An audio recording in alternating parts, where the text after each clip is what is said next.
Hello students, कैसे हैं आप सभी। आई होप आप सभी अच्छे होंगे, अपने घर पर सुरक्षित होंगे। मैं ज्योति आप सभी का स्वागत करती हूं आपके अपने यूट्यूब चैनल स्टडी पॉइंट पर, जहां पर हम पढ़ते हैं mathematics for BSc first year. And इस क्लास में हम पढ़ेंगे फर्स्ट सेमेस्टर की सेकंड बुक इंटीग्रल कैलकुलस, जिसमें आपका लास्ट चैप्टर चल रहा है बच्चों बुक का volume and surfaces of solids of revolution. इस चैप्टर में बच्चों एक्सरसाइज 1 हमने कंप्लीट कर ली। एक्सरसाइज 2 मैंने आपसे बोला है करने की ज़रूरत नहीं है।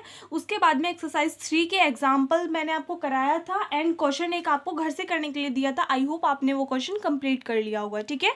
अगर नहीं किया है तो कर लेना, एग्जाम्पल की तरह ही होगा सेम, ठीक। उसके बाद में क्वेश्चन नंबर 2 देखिए क्या है। Find the volume of the solid generated by the revolution of r is equals to 2a cos theta about the initial line. यानी कि हमें कर्व दिया हुआ है क्या, r is equals to 2a cos theta. तो इसको अगर हम क्या करते हैं, इनिशियल लाइन के अबाउट रोटेट कराते हैं, तो उस कंडीशन में जो सॉलिड जनरेट होगा उसका वॉल्यूम आपको फाइंड करना है, ठीक है। तो बच्चों क्वेश्चन को सॉल्व करने के लिए हमें क्या पता होना चाहिए कि जो हमें कर्व दिया हो, या तो हमें उसकी शेप पता होनी चाहिए कि वो किस शेप में है, क्या है, कर्व का नेम क्या है, ठीक है। तो हम उसका डायग्राम ड्रॉ कर सकते हैं। अदरवाइज अगर आपको नहीं पता है तो उस कंडीशन में मैंने आपको कर्व को ट्रेस करना सिखाया हुआ है, आप कर सकते हो, ठीक है, इजीली। तो यहाँ से आप देखिए r is equals to 2a cos theta, ये किसकी इक्वेशन है, हमारी सर्कल की इक्वेशन है। तो हम क्या करेंगे, एक सर्कल ड्रॉ करेंगे। अगर आपको नहीं पता है किसकी इक्वेशन है तो आप क्या कर सकते हो, कर्व ट्रेसिंग में मैंने आपको कराए हुए हैं कर्व को कैसे ड्रॉ करते हैं, कैसे ट्रेस करते हैं, चाहे वो आपका कार्टेशियन फॉर्म में हो या फिर पोलर फॉर्म में हो। तो अगर आपने वो वाली वीडियोस नहीं देखी है तो देख लेना, ठीक है। तो सर्कल ड्रॉ कर देते हैं एक। ये हमारी इनिशियल लाइन होती है बच्चों, ये वाली हमारी परपेंडिकुलर लाइन होती है। इस पे क्या करना है, हमें सर्कल ड्रॉ करना है।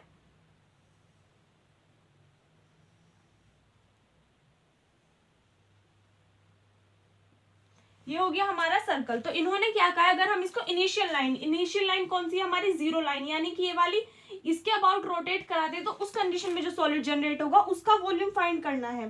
ध्यान देना बच्चों, इधर की साइड से कम ज्यादा हो गया हो तो आपको सही करके बनाना है, बिल्कुल, ठीक है। ध्यान देना, डायग्राम में मिस्टेक नहीं होनी चाहिए आपके पास में, आप पूरा उसको मेजर करके बना सकते हो, ठीक है। तो यहाँ से देखिए, अगर हम इसमें बात करें इनिशियल लाइन, यानी कि इस वाली लाइन के अबाउट रोटेट कराना है, तो इसमें आप एक चीज देख सकते हो बच्चों, क्या, अगर हम ओनली अपर पार्ट को देखें तो अपर पार्ट को रोटेट कराओगे तो भी हमारा क्या बनेगा, रोटेट कराते टाइम स्फेयर वाली शेप बनेगी। तो इसमें जो हमारा लोअर वाला पार्ट है इसका कुछ भी यूज नहीं है। क्यों, जब आप ओनली अपर पार्ट को घुमाओगे तब भी स्फेयर ही चमकेगा आपको, ठीक है, और कंप्लीट को घुमाओगे तो भी क्या चमकेगा, स्फेयर ही दिखाई देगा, ठीक है। तो दोनों कंडीशन में का स्फेयर बन रहा है, और आपको जनरली पता भी है स्फेयर का वॉल्यूम कितना होता है, 4/3 पाई a क्यूब, यही होता है। तो हमें क्या करना है, इसको, ये तो हमें दिया हुआ है, इसको क्या करना है, हमें फाइंड करना है, किससे, इस फॉर्मूले से, जो हमारा फॉर्मूला यूज होता है, ठीक है। तो इसलिए हम क्या करेंगे, सबसे पहले तो अगर इनिशियल लाइन के अबाउट रोटेट करा रहे हैं तो हमें लिमिट्स भी किसके लिए चाहिए होंगी बच्चों, थीटा के लिए हमें लिमिट चाहिए होंगी। तो यहाँ पे आप देख सकते हो थीटा की वैल्यू कितनी होती है बच्चों, 0 डिग्री होती है। थीटा कितना होता है इस कंडीशन में, 0 डिग्री। और यहाँ पे हमारी थीटा की वैल्यू कितनी होती है, π/2 होती है। कितनी होती है, π/2। तो देखिए अब क्या निकालेंगे, रिक्वायर्ड वॉल्यूम निकालेंगे। तो यहाँ पे लिखेंगे the required volume of the solid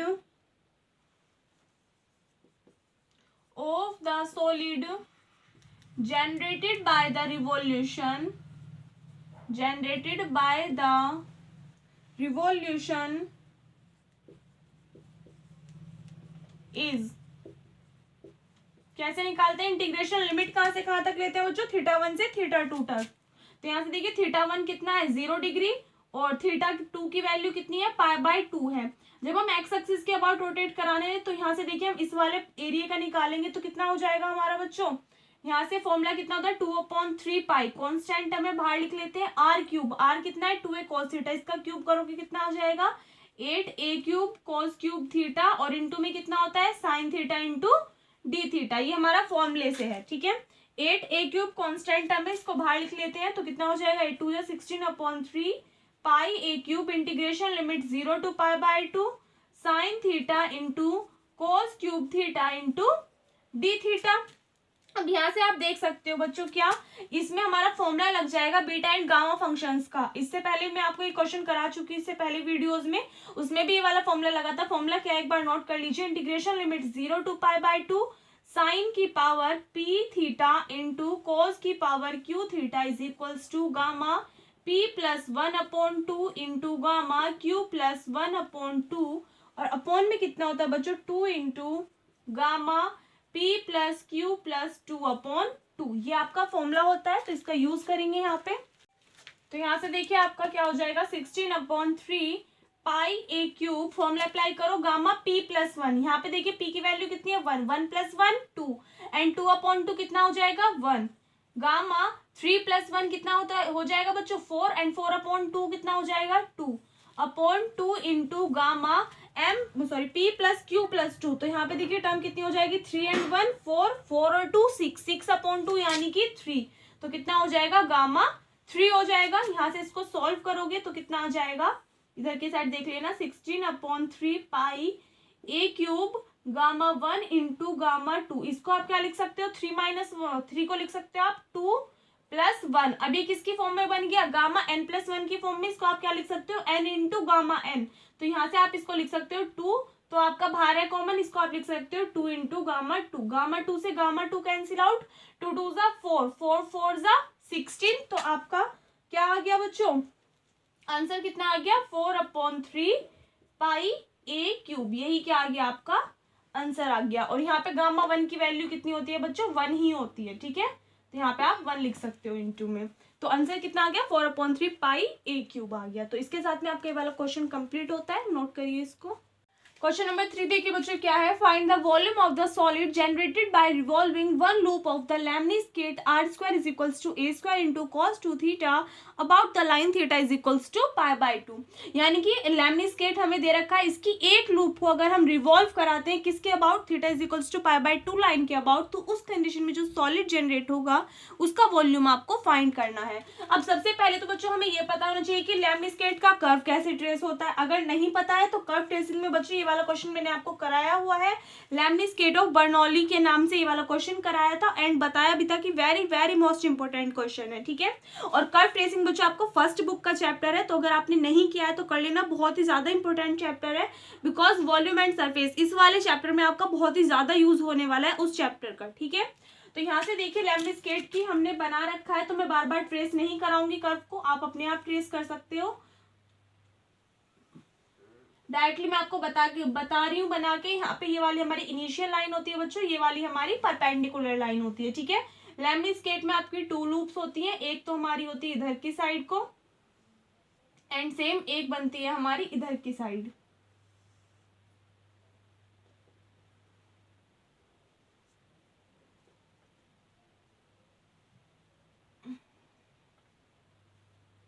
ठीक है, सही करके बना लेना अपने आप।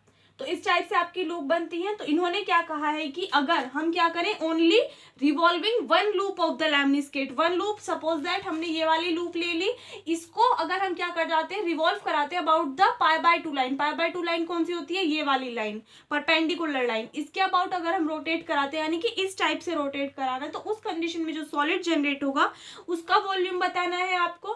तो यहाँ से देखिए हमें किसके लिए वैल्यू चाहिए, थीटा के लिए वैल्यू चाहिए। तो थीटा के लिए वैल्यू कैसे निकालेंगे, क्वेश्चन को ध्यान से समझना बच्चों, वेरी मोस्ट इंपोर्टेंट क्वेश्चन ही आपका पूछा भी जा चुका है 2-3 बार प्रीवियस ईयर पेपर्स में, ठीक है।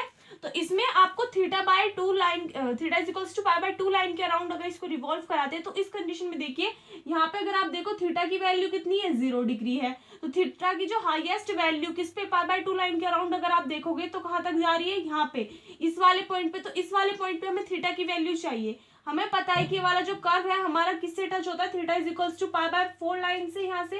तो यहाँ पे अगर आप देखोगे तो थीटा की वैल्यू कितनी होगी इस पॉइंट पे, थीटा इज इक्वल्स टू π/4 होगा, ठीक है। तो लिमिट कहाँ से कहाँ तक मिली हमें 0 to π/4 तक मिली।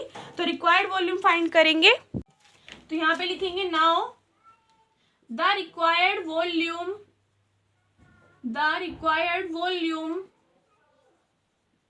ऑफ द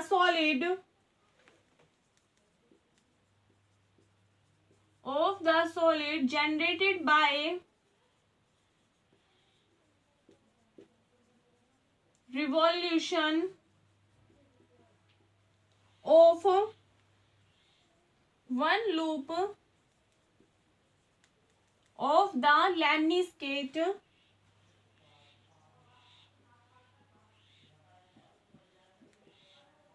इज, क्या होगा बच्चों, इंटीग्रेशन लिमिट कहां से कहां तक जाती है, थीटा इज इक्वल थीटा 1 से थीटा 2 तक।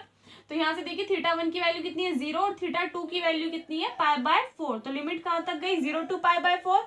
फॉर्मूला कितना होता है आपका 2/3 पाई आर क्यूब। यहाँ से देखिए आर स्क्वायर किसके इक्वल है, ए स्क्वायर कोस 2 थीटा के इक्वल है। तो यहाँ से अगर हम आर की वैल्यू निकालेंगे तो कितना आएगा बच्चों, ए स्क्वायर है, रूट से बाहर निकालोगे तो ए हो जाएगा और cos 2 थीटा की पावर कितनी हो जाएगी 1/2। और इसका क्यूब करोगे आप तो यहाँ से टर्म कितनी आ जाएगी a cube into cos 2 theta की पावर 3/2 और इंटू में कितना था बच्चों cos theta into D theta. ठीक है, यहाँ से अब देखिए ए क्यूब आपकी कांस्टेंट टर्म है, इसको बाहर लिख लेते हैं 2/3 pi a cube integration limit 0 to π/4 cos 2 theta को क्या लिख सकते हैं हम बच्चों, इसको लिख सकते हैं 1 - 2 साइन स्क्वायर थीटा, इस फॉर्म में लिख सकते हैं। एंड इसकी पावर कितनी है 3/2 into cos theta into D theta. हमने यहाँ पे क्यों लिखा है ऐसा, अगर आप यहाँ से देखिए 2 साइन थीटा है तो इसको अगर हम क्या ले लें √2 साइन थीटा, √2 साइन थीटा को अगर हम क्या ले लें बच्चों, सपोज दैट इसको हम cos थीटा ऐड कर लें तो इससे हमें क्या बेनिफिट मिलेगा, यहाँ से देखिए cos थीटा नहीं सॉरी साइन थीटा ऐड कर लेते हैं। हमने ऐसा क्यों किया, देखिए जब यहाँ पे अगर आप देखो इसका साइन स्क्वायर थीटा है तो इसको आप लिख सकते हो √2 साइन थीटा का स्क्वायर, इस फॉर्म में लिख सकते हो, कोई इफेक्ट पड़ेगा नहीं पड़ेगा। फिर से इसका स्क्वायर करोगे तो 2 साइन स्क्वायर थीटा ही आ जाएगा। तो हमने ऐसा क्यों किया, फिर हमारा ये क्या बन जाएगा, कंप्लीट टर्म में बन जाएगा 1 - साइन स्क्वायर थीटा, आपको पता है कितना होता है cos स्क्वायर थीटा। तो हमने लाइट कर लिया √2 साइन थीटा किसके इक्वल है, साइन थीटा के इक्वल है। तो इस कंडीशन में एक बार पहले यहाँ तक नोट कर लीजिए। यहाँ से एक काम करिए बच्चों, इसको थीटा नहीं इसको फाइव ऐड कर लेना, क्योंकि यहाँ पे आपको साइन थीटा ऑलरेडी दिया हुआ है, √2 साइन थीटा को हमने ऐड किया तो थीटा के स्पेस पे हमें कुछ और ऐड करना पड़ेगा। तो यहाँ पे हम साइन फाइव ऐड कर लेते हैं। अब क्या करते हैं बच्चों, फाइव के रिस्पेक्ट में इसका डिफरेंशिएशन कर देते हैं 1 टाइम्स। तो यहाँ पे कितना हो जाएगा √2 साइन थीटा का डिफरेंशिएशन कितना हो जाएगा बच्चों cos थीटा और इंटू में कितना आ जाएगा d theta upon d five is equals to sine five का डिफरेंशिएशन कितना हो जाएगा cos फाइव और ये वाला फाइव इधर किस में चला जाएगा, मल्टीप्लाई में चला जाएगा। अगर लिमिट्स की बात करें, अगर हमारा थीटा 0 है तो साइन 0 कितना होता है 0, तो हमारी साइन फाइव की वैल्यू भी कितनी आ जाएगी बच्चों, फाइव की वैल्यू कितनी आएगी 0 आएगी। और अगर हम क्या लिखते हैं साइन थीटा के प्लेस पे π/4 लिखते हैं तो साइन π/4 कितना होता है 1/√2 होता है। तो यहाँ से देखिए √2 से √2 कैंसिल आउट हो जाएगा 1 हो जाएगा और साइन में 1 किसकी वैल्यू होती है π/2 की। तो फाइव की वैल्यू कितनी आ जाएगी π/2 आ जाएगी, चाहे तो आप लिख देना। जब थीटा इज इक्वल्स टू 0 था तो उस कंडीशन में फाइव भी कितना आया 0 डिग्री, और जब थीटा की वैल्यू π/4 थी तो उस कंडीशन में हमारा फाइव कितना आया π/2 आ गया। ठीक है, अब इन सभी वैल्यूज को इंटीग्रेशन में पुट करना 2/3 पाई ए क्यूब, ये तो कांस्टेंट टर्म है। लिमिट देखिए कहां से कहां तक गई 0 to π/2 पे चेंज हो गई। 1 - √2 साइन थीटा, तो यहाँ से देखिए आपकी टर्म कितनी आ जाएगी 1 - √2 साइन थीटा को कितना ऐड किया है साइन फाइव, तो इसका स्क्वायर चल रहा है तो यहाँ से कितना हो जाएगा साइन स्क्वायर फाइव। एंड यहाँ पे पावर भी तो थी बच्चों 3/2, पावर कितनी थी 3/2 थी, इंटू में कितना है cos theta into D theta.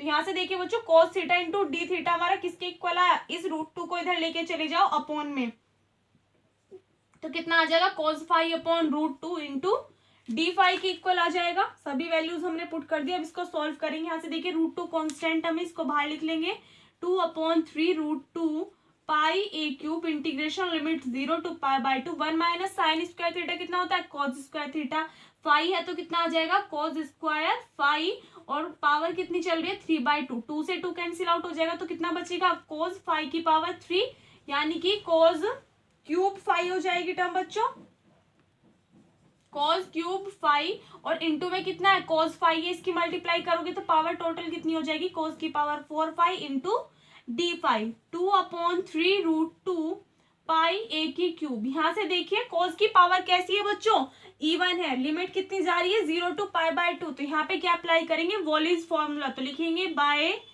Volleys formula. Limit कितनी चाहिए होती है उसके लिए 0 to π/2 एंड cos की पावर इवन हो या फिर ओड हो, उसके लिए अलग अलग फॉर्मूला लगता है।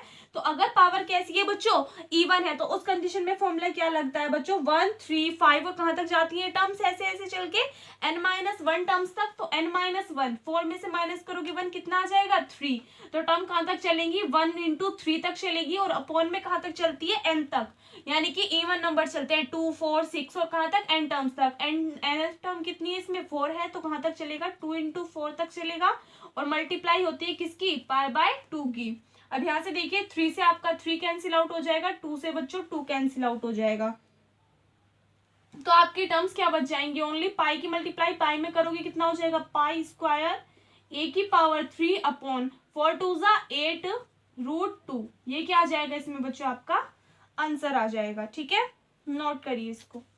अच्छा बच्चों, इसमें एक चीज का और ध्यान देना है, इसमें आंसर में मिस्टेक आ रही है, हमने एक गलती कर दी। क्या, हमें क्या करना है, एक लूप को रिवॉल्व कराना है किसके अबाउट, इनिशियल जो हमारी परपेंडिकुलर लाइन है थीटा इज इक्वल्स टू π/2 उसके अबाउट। ठीक है, तो उसके लिए अगर हम एक लूप की बात करें तो हमने ओनली अपर पार्ट की बात करी है, इसमें थीटा इज इक्वल्स टू 0 से π/4 तक, क्योंकि अगर हम कंप्लीट लूप की बात करें तो कहां तक जाएगी लिमिट, -π/4 से +π/4 तक जाएगी।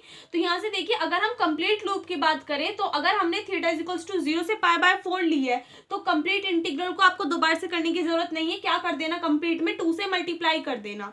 हमें पता है अगर हमारी लिमिट कितनी होती है, -π/4 से +π/4, यानी कि -a to a होती है, और हमारा फंक्शन कैसा होता है बच्चों, इवन फंक्शन होता है। तो उस कंडीशन में हम क्या कर देते हैं, लिमिट ले लेते हैं 0 to a और क्या कर देते हैं, इंटीग्रल का 2 टाइम्स कर देते हैं। ठीक है, तो इस कंडीशन में यहाँ से क्या करोगे, इंटीग्रल में आप 2 की मल्टीप्लाई कर दोगे। इससे पहले भी जो टर्म्स थी जिनमें हमने इंटीग्रेशन स्टार्ट किया था वहां पे भी 2 से मल्टीप्लाई कर देना, तो यहाँ पे आपका कितना हो जाएगा 4 हो जाएगा, एंड यहाँ पे भी टर्म कितनी आ जाएगी आपकी 4 हो जाएगी, तो यहाँ पे 4 होगा, तो आपका ये 4 कैंसिल आउट हो गया, 2 से तो ये कैंसिल आउट हो गया 2 टाइम्स, और इस 2 से आपका ये वाला 2 कैंसिल आउट हो जाएगा, तो आपका अपॉन में आ जाएगा 4√2। कितना हो जाएगा टर्म 4√2, तो ये क्या आ जाएगा आपका करेक्ट आंसर हो जाएगा। ठीक है, इसके साथ में बच्चों आपका ये वाला क्वेश्चन कंप्लीट होता है।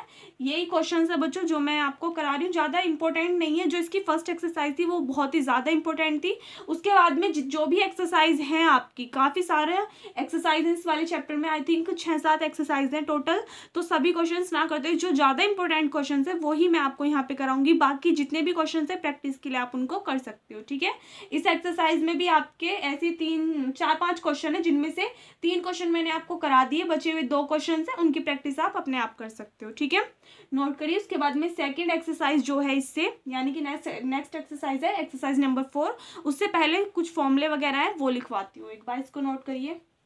देखो बच्चों, अब तक हमने क्या पढ़ा था, volumes of solids of revolution, यानी कि अगर हम किसी भी कर्व को किसी भी एक्सिस के अबाउट रोटेट कराते थे तो उस कंडीशन में जो सॉलिड जनरेट होता था उसका वॉल्यूम हम फाइंड कर देते। अब क्या करेंगे कि जो भी हमारा सॉलिड जनरेट होगा उसका सरफेस फाइंड करेंगे। ठीक है, तो यहाँ से देखिए 2 फॉर्मूले यहाँ पे लिखे हुए हैं। फर्स्ट क्या है, revolution about the axis of x. अगर आप एक्स एक्सिस के अबाउट रोटेट कराते हो तो उस कंडीशन में सरफेस कैसे फाइंड करोगे, इंटीग्रेशन लिमिट, एक्स के लिए लिमिट लोगे a to b, और फॉर्मूला है आपका 2πy ds/dx इंटू dx। इसमें क्या करोगे 2πy ds, इसमें क्या करोगे आप dx से मल्टीप्लाई कर दोगे और dx से डिवाइड कर दोगे, तो यहाँ से आपकी एक फॉर्म जनरेट होगी ds/dx। वेयर जहाँ पे ds/dx कैसे निकालोगे आप, ये किसके इक्वल होता है, √1 प्लस के dy/dx का होल स्क्वायर। इसकी हेल्प से आप ds/dx की वैल्यू फाइंड कर लोगे, उसको यहाँ पे पुट करोगे तो ये फिर से x वाली फॉर्म में आ जाएगी। तो इस वाले फॉर्मूले में वाली वैल्यूज पुट करके यहाँ से क्या कर लोगे आप, सरफेस फाइंड कर लोगे। सेकंड क्या है, revolution about the axis of y, यानी कि अगर आप y एक्सिस के अबाउट रोटेट कराते हो कर्व को तो उस कंडीशन में सरफेस कैसे फाइंड करोगे, s किसके इक्वल होगा, y is equals to a to b, यानी कि y के लिए लिमिट जाएगी कहाँ तक, a से लेके b तक, 2πx into ds/dy into dy, यानी कि इसमें dy से मल्टीप्लाई और dy से डिवाइड करोगे तो फॉर्म जनरेट होगी ds/dy की, जो कि किसके इक्वल होता है, √1 प्लस के dx/dy का होल स्क्वायर। इस वाले फॉर्मूले में वैल्यू पुट करके आप यहाँ से ds/dy की वैल्यू फाइंड कर सकते हो और उसको यहाँ पे पुट करके फिर यहाँ से सरफेस की वैल्यू फाइंड कर सकते हो। ठीक है, तो इन दोनों फॉर्मूलों को नोट कर लीजिए। उसके बाद में एक वेरी मोस्ट इंपॉर्टेंट एग्जांपल है इस वाली एक्सरसाइज से पहले, एक्सरसाइज 4 से पहले, उसको कराती हूँ मैं, नोट करिए इनको। एग्जाम्पल नंबर 10 देखिए बच्चों, बहुत ज्यादा इंपॉर्टेंट क्वेश्चन है इस वाली एक्सरसाइज से पहले, मतलब surface of solids of revolution के लिए कई बार आपका एग्जाम में पूछा जा चुका है। ठीक है, क्वेश्चन में आपसे क्या कहा है, find the surface generated by the revolution of an arc of the catenary y is equals to c cos hyperbolic x upon c about the axis of x। यानी कि कैटेनरी आपको क्या दे रखी है, c cos hyperbolic x upon c। तो इस condition में अगर आप इस कैटेनरी को रिवॉल्व कराते हो किसके अबाउट x एक्सिस, तो उस कंडीशन में जो सॉलिड जनरेट होगा उसका सरफेस यहाँ पे क्या करना है, आपको फाइंड करके दिखाना है। ठीक है, तो यहाँ से देखिए कैसे, सबसे पहले कैटेनरी को ड्रॉ करेंगे, किस टाइप से ड्रॉ करते हैं, या ये क्या होती है बच्चों, आपकी एक्स एक्सिस होती है एंड ये वाली वाई एक्सिस होती है। इस पे हम कैटेनरी ड्रॉ करते हैं किस टाइप से,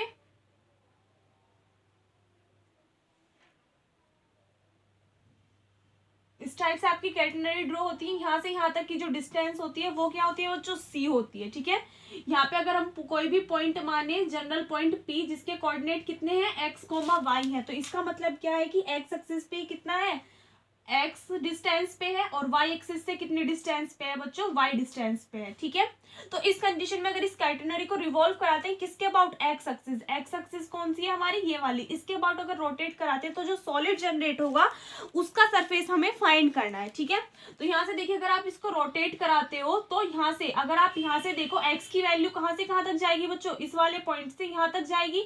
तो आप क्या देखोगे, अगर हम यहाँ पे देखें, यहाँ से हमारी कैटेनरी यहाँ से यहाँ तक ड्रॉ हो रही है। ठीक है, तो इस वाले पॉइंट पर x की वैल्यू कितनी होगी बच्चों, 0, क्योंकि y एक्सिस पे x कितना होता है, 0। तो 0 से लेके और इस वाले पॉइंट पे x की वैल्यू कितनी है, x है। तो x की लिमिट कहाँ से कहाँ टेंड करेगी, 0 से लेके x पे टेंड करेगी।